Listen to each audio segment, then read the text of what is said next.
प्रस्तुत है महात्मा गांधी की आत्मकथा सत्य के प्रयोग का 25वां भाग। बैरिस्टर तो बने, लेकिन आगे क्या।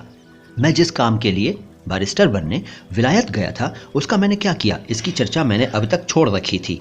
अब उसके बारे में कुछ लिखने का समय आ गया है। बैरिस्टर बनने के लिए दो बातों की ज़रूरत थी। एक थी टर्म पूरी करना, अर्थात सत्र में उपस्थित रहना। वर्ष में 4 सत्र होते थे, ऐसे 12 सत्रों में हाजिर रहना था। दूसरी चीज़ थी कानून की परीक्षा देना। सत्रों में उपस्थिति का मतलब था दावतें खाना, यानी हर एक सत्र में लगभग 24 दावतें होती थीं। उनमें से 6 में सम्मिलित होना। दावतों में भोजन करना ही चाहिए, ऐसा कोई नियम नहीं था, परंतु निश्चित समय पर उपस्थित रहकर भोज की समाप्ति तक वहां बैठे रहना ज़रूरी था। आमतौर पर तो सब खाते पीते ही थे। खाने में अच्छी अच्छी चीज़ें होती थीं और पीने के लिए बढ़िया मानी जाने वाली शराब।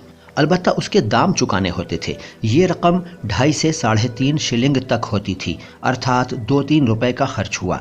वहाँ ये कीमत बहुत कम मानी जाती थी, क्योंकि बाहर के होटल में ऐसा भोजन करने वालों को लगभग इतने पैसे तो शराब के ही लग जाते थे। खाने के खर्च की अपेक्षा शराब पीने वाले को पीने का खर्च अधिक होता है। हिंदुस्तान में हमको, यदि हम सभ्य न हुए तो, इस पर आश्चर्य हो सकता है। मुझे तो विलायत जाने पर यह सब सुनकर बहुत आघात पहुंचा था और मेरी समझ में नहीं आता था कि शराब पीने के पीछे इतना पैसा बर्बाद करने की हिम्मत लोग कैसे करते हैं। बाद में समझना सीखा। इन दावतों में शुरू के दिनों में मैं कुछ भी न खाता था, क्योंकि मेरे काम की चीज़ों में वहाँ सिर्फ रोटी, उबले आलू और गोभी ही होती थी। शुरू में तो ये रुचे नहीं, इससे खाए नहीं। बाद में जब उसमें स्वाद अनुभव किया तब तो दूसरी चीज़ें भी प्राप्त करने की शक्ति मुझ में आ गई थी। विद्यार्थियों के लिए एक प्रकार के भोजन की और बेंचरों यानी विद्या मंदिर के बड़ों के लिए अलग से अमीरी भोजन की व्यवस्था रहती थी। मेरे साथ एक पारसी विद्यार्थी थे, वे भी अन्नाहारी बन गए थे। हम दोनों ने अन्नाहार के प्रचार के लिए बेंचरों के भोजन में से अन्नाहारी के खाने लायक चीज़ों की मांग की। मांग कबूल हुई। इससे हमें बेंचरों की मेज़ पर से फल वगैरह और दूसरी शाक सब्जियां मिलने लगीं। शराब तो मेरे काम की नहीं थी। 4 आदमियों के बीच शराब की 2 बोतलें मिलती थीं, इसलिए अनेक चौकड़ियों में मेरी मांग रहती थी। मैं पीता नहीं था, इसलिए बाकी 3 को 2 बोतलें जो उड़ाने को मिल जाती थीं। इसके अलावा इन सत्रों में महारात्रि यानी ग्रैंड नाइट होती थी। उस दिन पोर्ट और शेरी के अलावा शैंपेन शराब भी मिलती थी। शैंपेन की लज्जत कुछ और ही मानी जाती है, इसलिए इस महारात्रि के दिन मेरी कीमत बढ़ जाती और उस रात हाजिर रहने का न्योता भी मुझे मिलता। इस खान पान से बैरिस्ट्री में क्या वृद्धि हो सकती है, इसे मैं न तब समझ सका न बाद में। एक समय ऐसा अवश्य था कि जब इन भोजों में थोड़े ही विद्यार्थी सम्मिलित होते थे और उनके तथा बेंचरों के बीच वार्तालाप होता तथा भाषण भी होते थे। इससे उन्हें व्यवहार ज्ञान प्राप्त हो सकता था। वे अच्छी हो चाहे बुरी, पर एक प्रकार की सभ्यता सीखते थे और भाषण करने की शक्ति बढ़ाते थे। मेरे समय में तो ये सब असंभव ही था।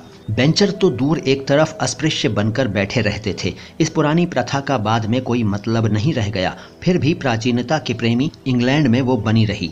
कानून की पढ़ाई सरल थी। बैरिस्टर मजाक में डिनर यानी भोज के बैरिस्टर ही कहलाते थे।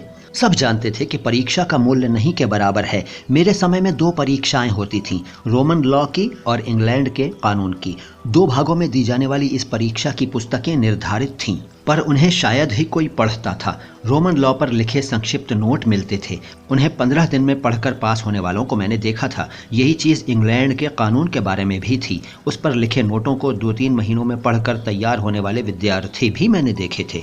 परीक्षा के प्रश्न सरल, परीक्षक उदार। रोमन लॉ में 95 से 99% तक लोग उत्तीर्ण होते थे और अंतिम परीक्षा में 75% या उससे भी अधिक।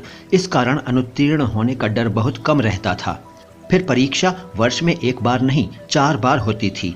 ऐसी सुविधा वाली परीक्षा किसी के लिए बोझ रूप हो ही नहीं सकती थी, पर मैंने उसे बोझ बना लिया। मुझे लगा कि मुझे मूल पुस्तकें पढ़ ही जानी चाहिए।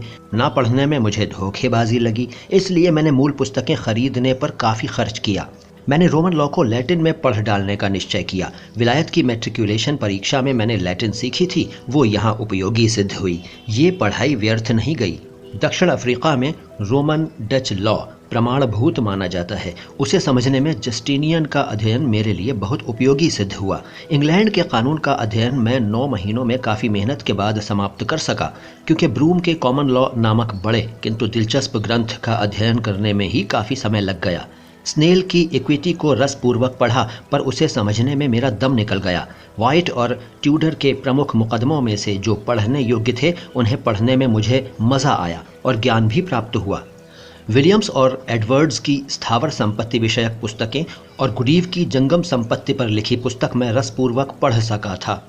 विलियम्स की पुस्तक तो मुझे उपन्यास सी लगी। उसे पढ़ते समय जी जरा भी नहीं उबा। कानून की पुस्तकों में इतनी ही रुचि के साथ हिंदुस्तान आने के बाद मैंने मेन का हिंदू लॉ पढ़ा था, पर हिंदुस्तान के कानून की बात यहाँ नहीं करूँगा।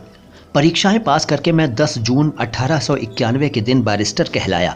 11 जून को 2.5 शिलिंग देकर इंग्लैंड के हाई कोर्ट में अपना नाम दर्ज कराया और 12 जून को हिंदुस्तान के लिए रवाना हुआ। पर मेरी निराशा और मेरे भय की कोई सीमा न थी। मैंने अनुभव किया कि कानून तो मैं निश्चय ही पढ़ चुका हूँ, पर ऐसी कोई भी चीज़ मैंने नहीं सीखी है जिससे मैं वकालत कर सकूँ। मेरी इस व्यथा के वर्णन के लिए स्वतंत्र प्रकरण आवश्यक है। दोस्तों, इससे आगे की बातें अगली मुलाकातों में होंगी। इस वीडियो को लाइक ज़रूर कर दीजिए और चैनल को अगर सब्सक्राइब नहीं किया है तो कर लीजिए। Thank you.